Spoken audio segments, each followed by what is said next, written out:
Hello everyone, welcome back to my YouTube channel learn with MNL. প্রিয় শিক্ষার্থীরা, আজকে তোমরা নিশ্চয়ই দেখতে পাচ্ছ যে অধ্যায় নম্বর 3 ক্লাস 7 আমরা তথ্যের যে ব্যবহারগুলি, আমরা ইংরেজিতে এই কথাটা আমরা ডাটা হ্যান্ডেলিং বলি। তাহলে আমরা আজকের যে বইটা দেখতে পাচ্ছি যে আমরা এসসিইআরটির এই বইটা আমরা ফলো করছি। তোমরা যদি এনসিইআরটি বই এইরকম দেখতে পারবে, কোনো রকমের ডিফারেন্ট থাকবে না। শুধু এনসিইআরটিতে ইংলিশ থাকবে এবং এসসিইআরটিতে বাংলা থাকবে, এই ডিফারেন্সটা থাকবে। আমরা এই তথ্যের ব্যবহারগুলি কি, আমরা সেটা একটু আলোচনা করে তারপর আমরা এখান থেকে অঙ্কগুলি করার চেষ্টা করব। আমরা স্বাভাবিক অবস্থায় যেটা ডাটা কালেকশন করি, যেটা তথ্য সংগ্রহ করি, আমরা সেটাকে আমরা ডাটা হ্যান্ডলিং বলতে পারি। আমরা সেটা কীরকম করব, আমরা প্রথমে একটা বেসিক হিসাবে একটা ডেমো তোমাদেরকে দেখানোর চেষ্টা করছি। তারপর এই ডেমো থেকে আমরা সরাসরি প্রশ্নে চলে যাব। আমরা অনুশীলন ওই যে প্রশ্নগুলি রয়েছে, আমরা এই প্রশ্নগুলি সমাধান করার চেষ্টা করব। প্রথমে আমরা দেখতে পারবো যে তথ্য সংগ্রহ কি। আমরা তথ্য সংগ্রহ আমরা দেখতে পারব। তথ্য সংগ্রহ করার আগে আমরা যেগুলি কী কী কাজ ব্যবহার হবে তা জেনে নেওয়া একান্ত প্রয়োজন হয়েছে। আমরা একটা উদাহরণের মাধ্যমে এই তথ্যগুলি আমরা জানি। প্রথমে আমরা এখান থেকে দেখতে পারবো যে এই জায়গার মধ্যে তোমার গ্রামের কতজন লোক আছে, পুরুষের এবং মহিলার সংখ্যা কত, 5 বছরের নিচে শিশুর সংখ্যা কত, 18 থেকে 60 বছরের ভিতরে কতজন লোক আছে, এবং 60 থেকে আমরা দেখতে পারবো যে বেশি বয়সের লোক কতজন, গ্রামে কতজন অশিক্ষিত লোক বাস করছে এবং কতজন শিক্ষিত লোক বাস করছে।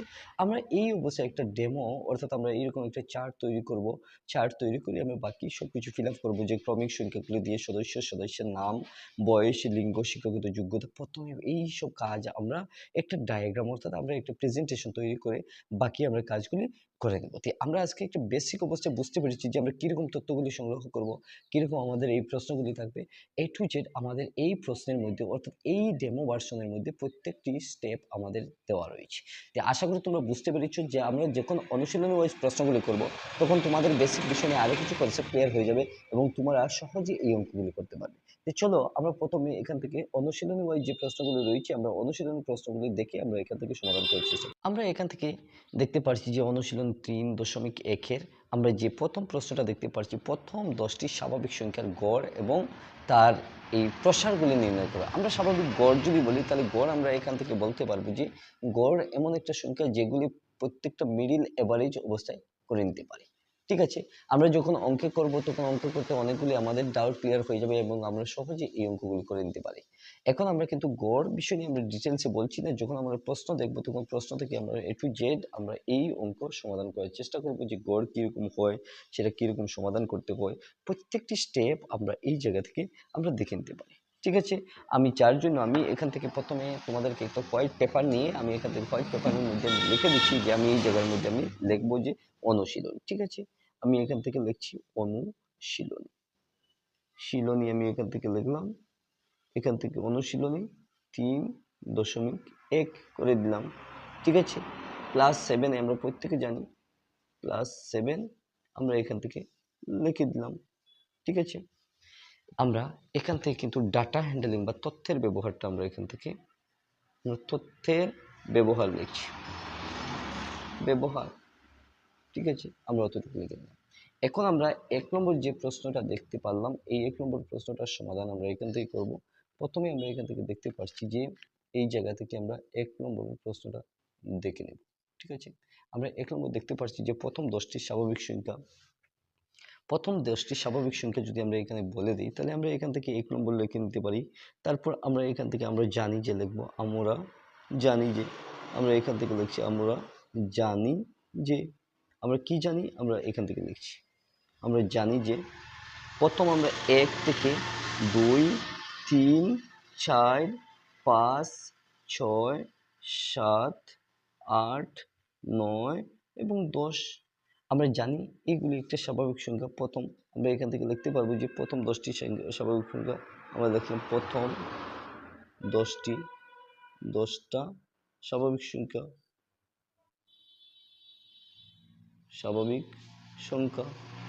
ঠিক আছে, আমরা এখান থেকে লিখলাম সংখ্যা, আমরা এরকম লিখলাম। ঠিক আছে, এখন আমরা কি করব, গিয়ে তার গড় আমরা নির্ণয় করব। ঠিক আছে, গড় কিরকম আমরা নির্ণয় করব, তার জন্য আমরা এই জায়গা থেকে আমরা এখান থেকে তার গড়গুলো নির্ণয় করতে গেলে আমরা অতএব আমরা এখান থেকে দিতে পারছি, অতএব গড় আমরা দিলাম। গড় আমরা এই জায়গা থেকে কি করব, রাশির যেটা মোট রাশির সমষ্টি, আমরা এখান থেকে মোট রাশির, ঠিক আছে, রাশির সমষ্টি সমষ্টি আমরা এখান থেকে দিতে পারি। তারপর মোট রাশির সংখ্যা, ঠিক আছে, আমরা এখান থেকে মোট রাশির সংখ্যা আমরা এখান থেকে দেখতে পেলাম, ঠিক আছে, আমরা এখান থেকে দিতে পারি।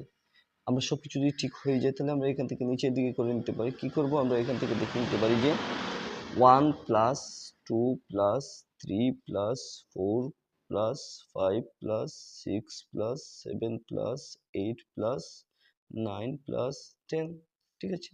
আমরা নিচে যে রাশির সংখ্যাটা আমরা দেখতে পাচ্ছি 1 2 3 4 5 6 7 8 9 10, 10টা আমরা দিয়েছি। এখন আমরা কি করব, আমরা এখান থেকে সরাসরি কি করব কি 1 2 3 4 5 6 7 8 9 10টা আমরা যোগ করে দেব। অর্থাৎ আমরা টোটাল যে যোগ করে দিই তাহলে আমরা দেখতে পাচ্ছি 55 হয়েছে, এবং নিচে যে 10টা সংখ্যা রয়েছে আমরা 10টা সংখ্যা এখান দিয়ে দিয়েছি। আমরা এই দুইটাকে যদি আমরা ভাগ করে দিই, একটা সংখ্যাতে আমরা ভাগ করে দেব 55 কে আমরা 10 দিয়ে যদি ভাগ করে দিই তাহলে আমরা প্রত্যেকে জানি 5 10 এ 50 হয়ে যায়, ঠিক আছে। আমরা এখান থেকে 5 রাখি, আমরা এখানে শূন্য একটা যদি দিয়ে দিই তাহলে 0 হয়ে যাবে, এবং 5 10 এ আমরা কি করব 5 ইন্টু 5, আমরা এখান থেকে 5 ইন্টু 5 করে দিচ্ছি, সরি 5.5 আমরা করে দিচ্ছি। এখন এতটুকু যদি আমরা করে দিই তাহলে আমরা সব কিছু হয়ে গেছি। আমরা এখান থেকে প্রসার, আমরা কি করব, প্রশ্ন দেওয়ার মতো আমরা কি প্রচার, আমরা এখান থেকে প্রচার অর্থাৎ বিস্তারিত অবস্থায় লেখা প্রচার, আমরা কি করব এখান থেকে আমরা দিব যে রাশির, আমরা এখান থেকে দিচ্ছি রাশির উচ্চতম সংখ্যা, উচ্চতম যেটা হচ্ছে গিয়া সংখ্যা, রাশির নিম্নতম সংখ্যা, রাশির নিম্নতম সংখ্যা, ঠিক আছে। আমরা এখান থেকে সংখ্যা দিতে পারি উচ্চতম সংখ্যা, আমরা এই জায়গা থেকে দেখে নিতে পারি যে সবচেয়ে বড় সংখ্যাটা 10 হয়েছে, ঠিক আছে। আমরা এখান থেকে কিন্তু 10 দেখে নিব সবচেয়ে বড় সংখ্যা, এবং সবচেয়ে ছোট সংখ্যা 1, অর্থাৎ আমরা 10 থেকে যদি আমরা 1 মাইনাস করে দিই তাহলে আলটিমেটলি আমাদের রেজাল্ট 9। তা আশা করি তোমরা বুঝতে পেরেছো আমি কীরকম এই অঙ্কটা করেছি। তোমরা ভালো হিসাবে প্র্যাকটিস করে নেবে এবং নিজে থেকে জানার চেষ্টা করবে আমরা কীরকম এই অঙ্কটা করেছি। আমরা 1 নম্বর কমপ্লিট করে ফেললাম। এখানে আমরা জানি 1 2 3 4 5 প্রত্যেকটা আমরা দিয়ে এরকম আমরা করেছি, ঠিক আছে। আমি 1 নম্বর যদি কমপ্লিট করে দিই তাহলে আমি সরাসরি 2 নম্বরে চলে যাব। 2 নম্বরে আমাকে বলছে যে জেলাভিত্তিক খেলা প্রতিযোগিতা 12টি বিদ্যালয়ে অংশগ্রহণ করেছে। প্রতিটি বিদ্যালয়ে লাভ করা পদকের তালিকার ধরন যেটা 1 11 8 3 13 6 10 15 18 9, ঠিক আছে, 10 9 11 12 এইরকম সংখ্যা দিয়েছি। এখন আমরা কি করব, আমরা এখান থেকে জেলাভিত্তিক যে সংখ্যাগুলি দিয়েছি আমরা এখান থেকে সরাসরি এই অঙ্কটা করব, ঠিক আছে। তো করার জন্য আমরা এটা কিরকম করব শুরু থেকে লাস্ট পর্যন্ত তোমাদেরকে দেখানোর চেষ্টা করছি। আমরা এখান থেকে প্রথমে কি লিখব, আমরা এখান থেকে দেখতে পারলাম যে জেলাভিত্তিক রয়েছে সবচেয়ে বেশি সংখ্যক প্রাপ্ত পদকের সংখ্যা, ঠিক আছে।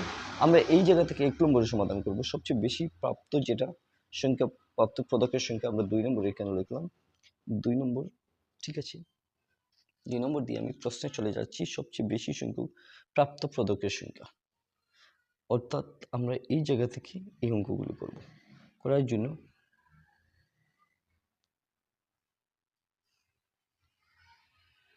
আমার প্রশ্ন বলছে কিন্তু জেলাভিত্তিক আমরা একটা সংখ্যা দিয়েছি, বলছে সবচেয়ে বেশি সংখ্যক প্রাপ্ত পদকের সংখ্যা আমরা এখান থেকে কিন্তু 18 দিতে পারি। সবচেয়ে বেশি কিন্তু 11 8 13 যেরকম রয়েছে, কিন্তু সবচেয়ে 18টা সবচেয়ে বেশি, যার জন্য 3 নম্বরে 1 যেটা রয়েছে সবচেয়ে বেশি বলছে, সবচেয়ে বেশি সংখ্যক, সবচেয়ে বেশি সংখ্যক, আমরা সবচেয়ে বেশি সংখ্যক আমরা এখান থেকে দেখতে পাচ্ছি সবচেয়ে বেশি সংখ্যক প্রাপ্ত পদক, সংখ্যক প্রাপ্ত পদক আমরা দেখতে পাচ্ছি, ঠিক আছে। আমরা এখান থেকে সবচেয়ে বেশি বলতে গেলে আমরা এখান থেকে প্রাপ্ত পদক আমরা দেখতে পারলাম যে 18 হয়েছে সবচেয়ে বেশি প্রাপ্ত পদক। 2 নম্বরের 1, আবার 2 নম্বরের 2 যেটা সংখ্যা রয়েছে আমরা এখান থেকে কিন্তু সমাধান করছি, সলিউশন করে দেব। এবং 2 নম্বরে যেটা বলছে 2 নম্বরে আমরা এখান থেকে দেখতে পাবো লাভ করা 8 খুব কম সংখ্যক, মানে সবচেয়ে কম সংখ্যক প্রাপ্ত পদকের সংখ্যা। আমরা এখান থেকে সবচেয়ে বেশি বলছি সবচেয়ে, ঠিক আছে, কম সংখ্যক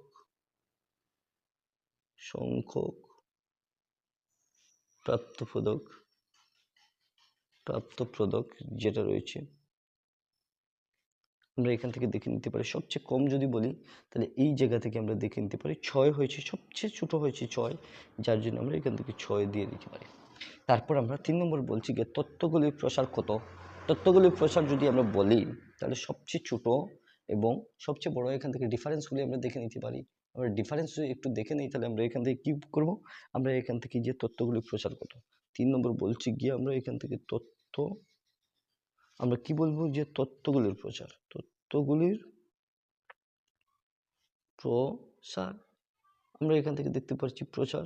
প্রচার বলতে সবচেয়ে বড় সংখ্যা আমরা এখান থেকে দেখতে পেলাম, তারপর সবচেয়ে ছোট সংখ্যাকে আমরা বিয়োগ যদি দিয়ে দিই তাহলে আমরা এখান থেকে যে আনসারটা পেয়ে যাব, অর্থাৎ এইখান থেকে আমরা প্রচারটা আমরা পেয়েছি। আশা করি বুঝতে পেরেছো। 4 নম্বর তত্ত্বগুলি থেকে গড় নির্ণয় করো। আমরা এখান থেকে গড় নির্ণয় যেটা করব সেটা আমরা কীরকম করব, যে 2 নম্বরের 4 আমরা এখান থেকে আবার 4 নম্বর এখানে বসিয়ে দিচ্ছি। ঠিক আছে, আমরা এখান থেকে গড় আমরা যদি বলি তাহলে আমরা প্রথমে প্রশ্ন দেওয়ার মতো কী রয়েছে, আমরা এখান থেকে গড় দেখতে পারলাম। প্রথমে আমরা 6, তারপর আমরা 8, ঠিক আছে, তারপর আমরা এইরকম 9 সংখ্যা আমরা দিয়ে দিতে পারি। আমরা কীরকম লিখবো, প্রথমে 8, তারপর প্রথমে 6, তারপর 8, তারপর 9, তারপর আবার 9, তারপর আবার 10, তারপর আবার 10, ঠিক আছে, তারপর আবার 11, তারপর আবার 11, তারপর আবার 12, ঠিক আছে। 12 দেওয়ার পর আমরা আবার 13কে নিতে পারি, 13 রয়েছে একটা সংখ্যা, তারপর আমরা কি করব 15, তারপর 18 আমরা করে দিতে পারি, এবং টোটাল সংখ্যাটা কিন্তু আমরা 12 পেয়েছি। আমরা প্রশ্নের মত মতো কিন্তু প্রত্যেকটা আমরা লিখে নিতে পারি, ঠিক আছে। লাস্ট সংখ্যা কিন্তু আমরা 18 পেয়েছি, আমরা 18 দিয়েছি, ঠিক আছে। এখন আমরা এই গড় সংখ্যা যদি দেখে দিই তাহলে আমরা সব কিছু যদি আমরা যোগ করে দিই, অর্থাৎ আমরা এই 8, 6, 9, 11, 10 সব কিছু সংখ্যা আমরা যদি যোগ করে দিই তাহলে আমরা পেয়ে যাবো এই জায়গা থেকে কিন্তু 132 আমরা পেয়ে যাবো। তোমরা নিজে থেকে একটু দেখে নিতে পারো। আর নিচে যে 12টা রয়েছে, আমরা 132কে যদি আমরা 12 দিয়ে যদি ভাগ করি তাহলে আমরা এখান থেকে যে সংখ্যাটা পেয়ে যাবো, আমরা 11 দেখতে পাচ্ছি, অর্থাৎ 11 12 132 হয়েছে, অর্থাৎ আমরা এখান থেকে 11টা আনসার দেখতে পাচ্ছি। আশা করি বুঝতে পেরেছি যে আমরা এই সংখ্যাটা কীরকম করলাম, শুরু থেকে লাস্ট পর্যন্ত তোমাদেরকে লিখে একটা প্রেজেন্টেশন তৈরি করে তোমাদেরকে দেখানোর চেষ্টা করছি যে তোমরা এই জায়গা থেকে সরাসরি অঙ্কগুলি করে নিতে পারো। আশা করি বুঝতে পেরেছো। আজকের এই ভিডিও আমি 1 এবং 2 সম্পর্কে করেছি, বাকি আমি অন্য কোনো এক ভিডিওতে তোমাদের 3, 4, 5 বাকি সব কিছু অঙ্ক আমি তোমাদেরকে এক ভিডিওতে কভার করার চেষ্টা করবো। তো এই ভিডিওগুলি তোমাদের কেমন লাগলো, যদি একটু ভালো লাগে তাহলে তোমরা চ্যানেলটি সাবস্ক্রাইব করে রাখতে পারো এবং বন্ধু বান্ধবকে বেশি বেশি শেয়ার করে দিতে পারো। আশা করি আজকের ভিডিওটুকু, নেক্সট অন্য কোনো ভিডিও টিউটোরিয়াল নিয়ে চলে আসবো তোমাদেরকে প্রতিদিন নিত্য নতুন ম্যাথস রিলেটেড ভিডিও নিয়ে। তা আশা করি বুঝতে পেরেছো। ধন্যবাদ।